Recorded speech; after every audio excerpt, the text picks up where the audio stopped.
लोग को हम ट्रांसफार्मर में वोल्ट का निगमन पढ़ाएंगे, ठीक है। वोल्ट का निगमन क्या होता है ध्यान दीजिएगा। आप लोग को ट्रांसफार्मर में हमने बताया था कि किसी भी ट्रांसफार्मर में हमको वोल्टेज रेगुलेशन निकालना है। क्या निकालना है? वोल्टेज रेगुलेशन निकालना है। तो ट्रांसफार्मर में एक फुल लोड होता है, एक नो लोड होता है, और फुल लोड और नो लोड की सहायता से किसी भी ट्रांसफार्मर में उसका वोल्टेज रेगुलेशन निकालते हैं। क्या निकालते हैं? Voltage regulation. तो वोल्टेज रेगुलेशन को नॉर्मल इंग्लिश में वीआर रिप्रेजेंट करते हैं। वीआर बराबर वी एनएल माइनस वीएफएल बटा वीएफएल, ठीक है। यहाँ पर वीआर का मतलब क्या होगा आपका? Voltage regulation. क्या होगा? वोल्टेज रेगुलेशन हो गया, वोल्टेज रेगुलेशन हो गया। और आपका वीएनएल क्या हो जाएगा? No load voltage. कौन सा load voltage? No load voltage. और आपका ये आपका जो होगा वो फुल लोड वोल्टेज होगा। फुल लोड वोल्टेज होगा। मॉर्निंग वाले में जब इसका एमसीक्यू कराया था, क्या कराया था? एमसीक्यू। इसका जब ऑब्जेक्टिव क्वेश्चन कराया था, इसका जब ऑब्जेक्टिव क्वेश्चन कराया था तो उस सवाल में था, आपको याद होगा कि नो लोड वोल्टेज 240 दिया हुआ था। नो लोड वोल्टेज क्या हुआ था? 240 माइनस फुल लोड था 220 और आपका 220। और जब हमने वोल्टेज रेगुलेशन का परसेंटेज ज्ञात करना चाहा था तो वहां पर था 100। अब जब आप इसमें घटाएंगे तो हो जाएगा 20, नीचे हो जाएगा 220, ये हो जाएगा 100। ये 0 से 0 कैंसिल हो गया, ठीक है। ध्यान देंगे। अब ये आपका 200 हो गया। 20 में 10 से गुणा करेंगे तो 200, और 200 में 22 से भाग देंगे, लगभग जो उसमें प्रश्न उत्तर आएगा 0.9% समथिंग होगा। यानी किसी भी ट्रांसफार्मर में इस फार्मूला से क्या आप ध्यान दीजिएगा कि ट्रांसफार्मर में हमें वोल्ट का निगमन निकालना पड़ेगा। सर 0.9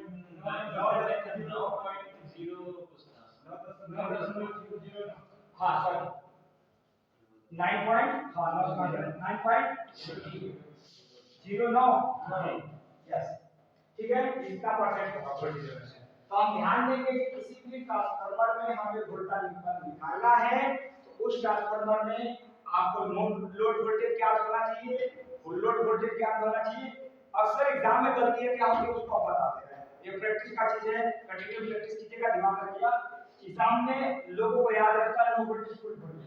अब नीचे आकर मिस्टेक करते हैं यही पर कि यहाँ पर मैं नो लोड लिखूं कि फुल लोड लिखूं। नो लोड लिखूं कि फुल लोड लिखूं, यहाँ पर फुल लोड होगा।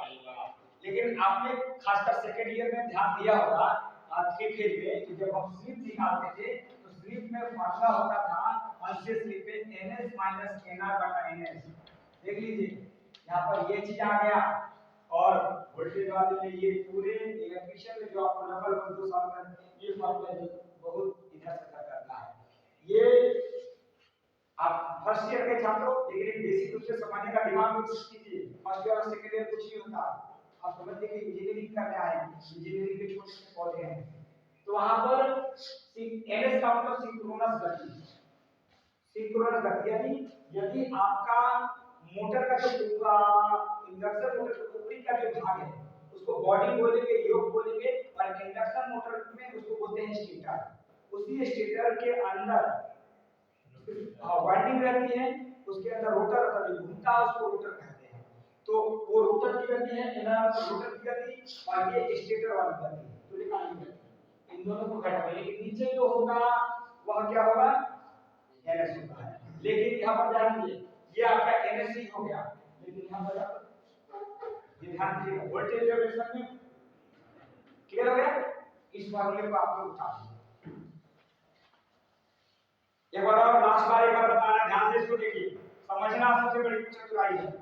ट्रांसफार्मर में हमें वोल्ट का निगमन निकालना है कि कितना रेगुलेशन होगा, वोल्टेज रेगुलेशन कितना परसेंट होगा, वोल्टेज रेगुलेशन कितना परसेंट होगा। यदि फुल लोड वोल्टेज 240 रहे, फुल लोड वोल्टेज 220 रहे और फुल लोड आपका 220 रहे, इसका कैलकुलेशन हमने कराया 9.09% निकला। ठीक है, तो आपको वोल्टा निकालते समय फुल लोड याद होना चाहिए, नो लोड याद होना चाहिए, फार्मूला याद रखिए और फार्मूला पर मान रख देंगे, वहां से आपको वोल्टा आ जाएगा। जल्दी से इसको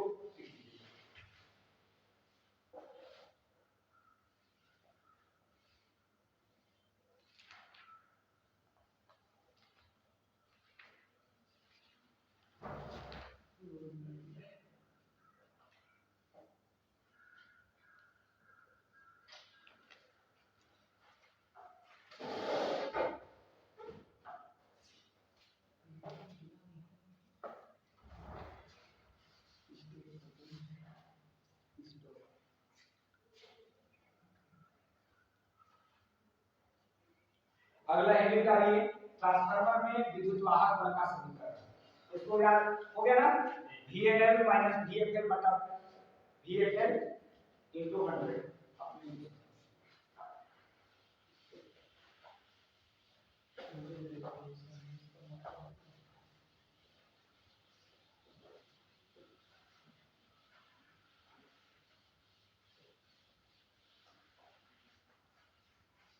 ओके, अब आप लोग हेडिंग डालिए, ट्रांसफार्मर में विद्युत वाहक बल का समीकरण।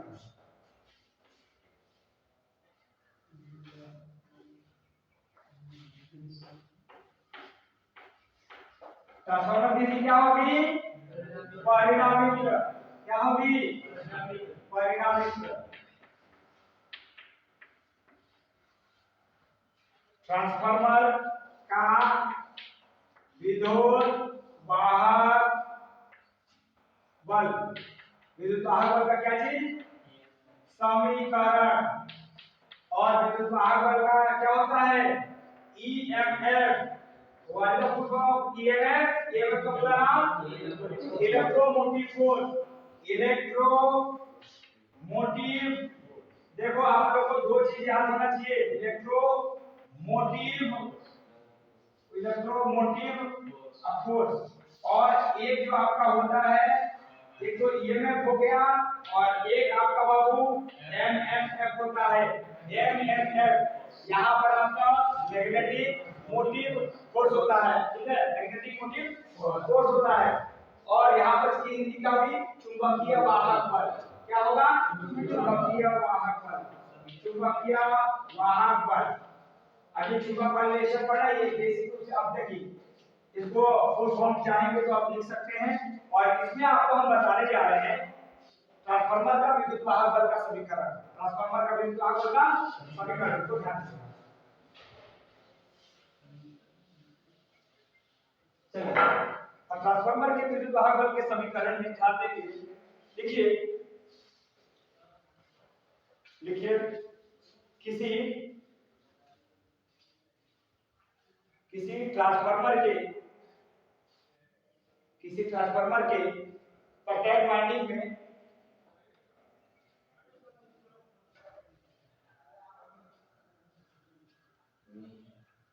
ट्रांसफार्मर के प्रत्येक वाइंडिंग में उत्पन्न होने वाला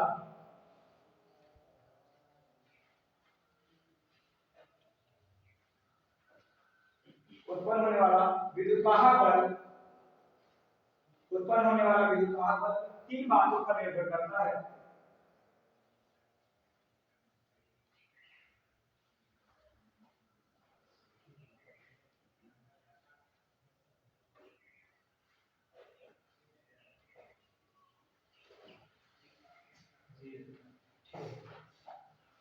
अब देखो यहाँ पर फार्मूला होता है, एक ध्यान रखिएगा, पहले की बातों पर निर्भर करेगा। पॉइंट नंबर 1, फ्लक्सों की संख्या पर, मैक्सिमम फ्लक्स पर, अधिकतम उस ट्रांसफार्मर में फ्लक्स क्या होंगे, अधिकतम फ्लक्स पर। और अधिकतम फ्लक्स का मतलब फाइव का क्या होगा? मैक्सिमम फ्लक्स, अधिकतम फ्लक्स पर। दूसरा आवृत्ति पर, पहला अधिकतम फ्लक्स पर, दूसरा आवृत्ति पर, तीसरा लपेटों की संख्या पर। किस पर होगा? लपेटों की संख्या। लपेटों की संख्या का मतलब समझ लीजिए नंबर ऑफ टर्न, यानी आप ट्रांसफार्मर में प्राइमरी में जहां पर सप्लाई सोर्स दिया जा रहा है और सेकेंडरी में लोड दिया जा रहा है लोड, तो आप ये ध्यान देते हैं कि प्राथमिक में कितना लपेटा जा रहा है, सेकेंड में कितना लपेटा जा रहा है। और हमें जब वोल्टेज बढ़ा देना होता है तो प्राइमरी में टर्नों की संख्या ज्यादा हो जाती है, जब घटा लेना होता है वोल्टेज को घटाना होता है ट्रांसफार्मर में तो प्राइमरी में टर्नों की संख्या ज्यादा कर देते हैं। जितना ज्यादा करें तो ऐसा होगा। तो हमारे तीन बातों पर लपेटों की संख्या इसको n से सूचित करते हैं, ये n हो गया, आवृत्ति का मतलब फ्रीक्वेंसी f हो गया, यहाँ पर भाई, यानी आपका विद्युत वाहक बल बोले तो E इलेक्ट्रोमोटिव E बराबर होगा भाई m आवृत्ति f और आपका n, ये तीन बातों पर निर्भर करेगा। अब यहाँ ध्यान सुन लीजिए, यहाँ तीन चीजें बताने जा रहा हूं। यदि विद्युत वाहक बल बढ़ेगा, यदि विद्युत वाहक बल बढ़ेगा, आप ध्यान से उत्तर दीजिए, यदि विद्युत वाहक बल बढ़ेगा तो आपके मैक्सिमम फ्लक्सों की संख्या भी क्या होगी, बढ़ेगी, आवृत्ति भी बढ़ेगा और लपेटों की संख्या भी बढ़ेगी। सही बात है? यानी जहां पर ज्यादा वाइंडिंग हो, सप्लाई आए, तो ज्यादा से ज्यादा क्या करेगा, चुंबकीय बल रेखा बनेगी, और चुंबकीय बल जहां पर ज्यादा रेखाएं बनेगी क्या बनेगा, फ्लक्स काटेंगे और वहां पर ज्यादा से ज्यादा का ईएमएफ प्रोड्यूस होगा, वहां पर ज्यादा से ज्यादा बनेगा, वोल्टेज ज्यादा से ज्यादा बनेगा। तो इस चीज का ध्यान देंगे कि जो ट्रांसफार्मर में विद्युत वाहक बल का जो समीकरण है, I बराबर E बराबर मैक्सिमम फ्लक्स इनटू आवृत्ति इनटू लपेटों की संख्या, इसको जल्दी से बता।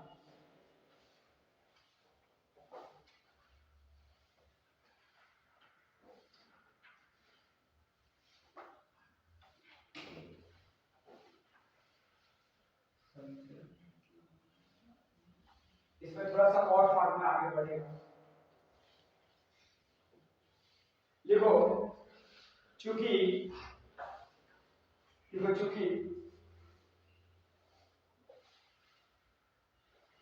प्रत्येक साइकिल में चुंबकीय फ्लक्स 4 बार एवं चुंबकीय फ्लक्स 4 बार, बोलिए, चुंबकीय फ्लक्स 4 बार एवं 4 बार शून्य एवं अधिकतम मान के बीच परिवर्तित होता है, अधिकतम मान के बीच में परिवर्तित होता है 4 बार।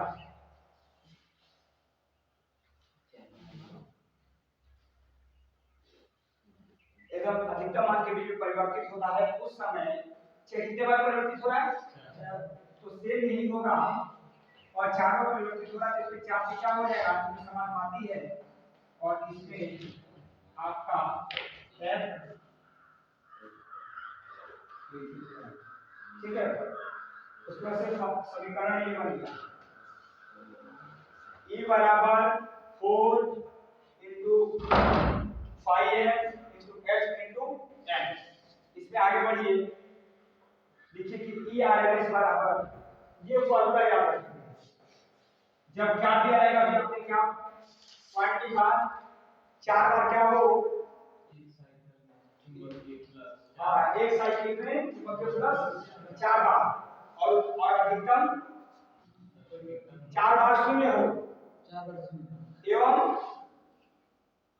एवं क्या लिखा है, एवं अधिकतम मान के बीच में परिवर्तन हो, तो ये उस समय समीकरण ये हो जाएगा। इसमें अगला पॉइंट देखिए, 2 पॉइंट और है,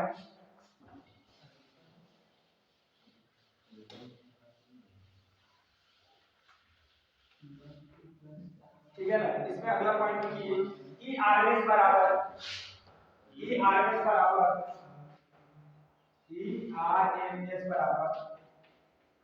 एवरेज गुणे पावर फैक्टर,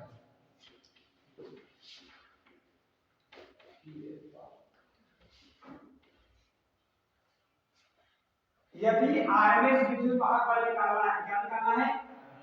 आरएमएस विद्युत वाहक बल निकालना है तो एवरेज विद्युत वाहक बल, एवरेज यानी औसत विद्युत वाहक बल, औसत एवरेज मतलब औसत विद्युत वाहक बल गुणे हाफ फैक्टर मिला कर तो ये हो जाएगा। लेकिन आपको यदि यहाँ से क्या आपको मिलेगा, यदि आपको फॉर्म फैक्टर निकालना पड़े, कौन सा फैक्टर? फॉर्म फैक्टर, तो ई आर एम एस आगे फॉर्म निकालने के लिए किसमें? ट्रांसफार्मर के विद्युत वाहक बल के समीकरण में, तो फॉर्म फैक्टर बराबर क्या हो जाएगा? आरएमएस विद्युत वाहक बल बटा औसत विद्युत वाहक बल। आरएमएस का क्या होता है पूरा नाम? आरएमएस। एग्जाम में आ जाता है, एग्जाम में आ जाता है तो लिख लीजिए root mean square, root mean square, ये आरएमएस का पूरा नाम होता है। और आरएमएस को बाबू हिंदी में वर्ग माध्य, वर्ग माध्य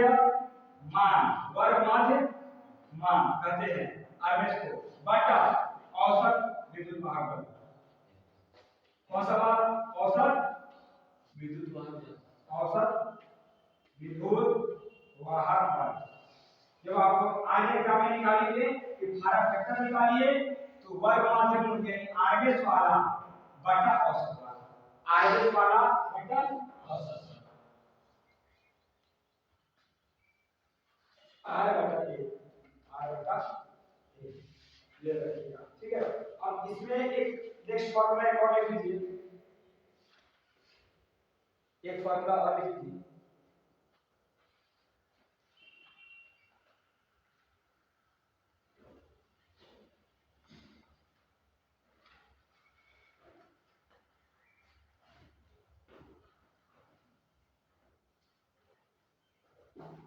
देखिए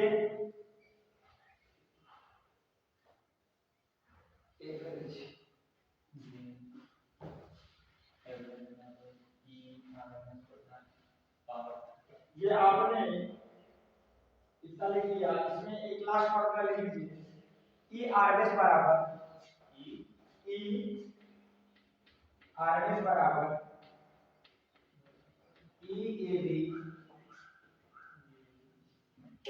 ईएबी गुणे 1.11 और यहाँ पर हो जाएगा 4.44 5 m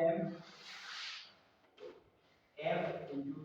अब देखो कैसे ई आर दिया है, ई एवरेज में आपने क्या किया था कि अभी बोला था कि कितना हो जाएगा, ई एवरेज बराबर 4 5 fm, अभी लिखे थे ना ये अभी आया 4 बार क्या हो जा रहा था, साइकिल शून्य हो जाती है और अंतर के बीच में जब परिवर्तन हो रहा था तो आपने ई ए बी का एक मान निकालना था 4 5 m f और n, ठीक है। इसी को मैंने क्या किया यहाँ पर रखा, यहाँ पर रखा तो 1.5 मीटर का मान निकल रहा है, 1.1 गुणा कर दो उसका 4 हो जाएगा, 5 बचा 10 बचा, यानी ई आरएमएस बराबर हो जाएगा 4.44। एग्जाम में आता है ई आरएमएस बराबर होगा 4.445 m into f into इसको एक दो बार तो ऐसा है। ये समझ में कैसे आया है आप ये बताइए, कितना समझ रहे हैं जी? ये नहीं समझ में आया, इसका मान आपने क्या निकाला था? 4 इतना इसकी जरूरत है और यहाँ पर गुणा में 1.1 आप कर रहे हैं तो मन ये नहीं दिखाई देता, तो 4 आगे यानी ये भी बराबर है,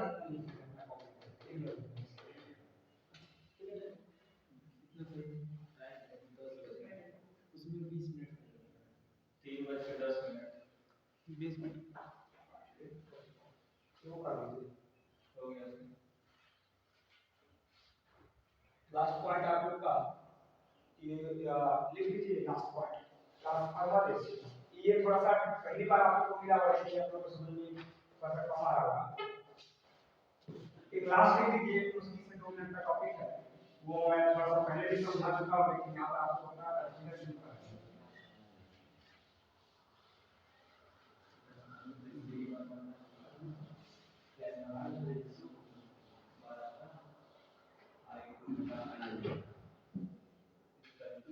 हाँ, आप लोग का इस पे लास्ट पढ़ा दिया रहा हूँ ट्रांसफार्मर का और transformer ratio. Transformer ratio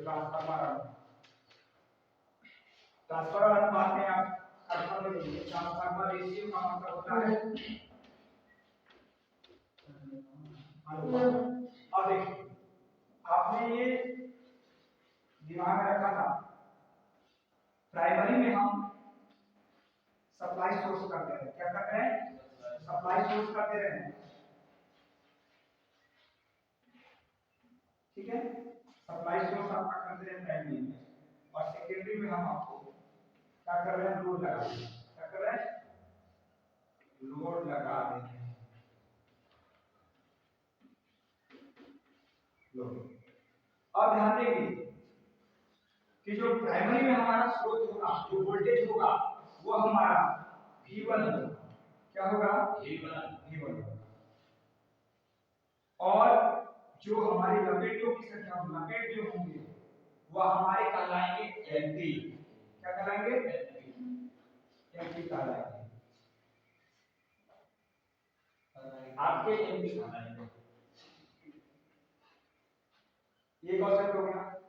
secondary की तरफ आपके क्या कहलाएंगे, V2, इधर ये कहलाएगा NS, तो वोल्टेज होंगे V2।